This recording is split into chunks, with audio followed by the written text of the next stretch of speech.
he suffered agonies. Agonies. He had diabetes before they knew the cure. Even about that he joked. He said, now I know I'll never die of hunger. I'll die of thirst. Diabetes makes you thirsty.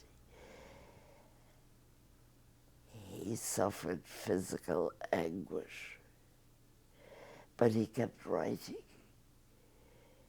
Even in bed, he wrote constantly, chuckling as if hearing what his characters were saying. And yet, he was a very careful, a very specifically careful writer.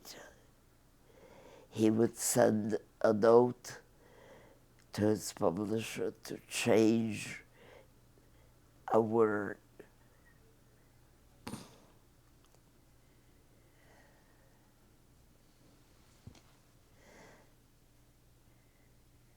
A remarkable man. Remarkable. As a child, I never knew that. He was Papa. Papa Sholem Aleichem. Our old fathers were Papachka, which is a diminutive.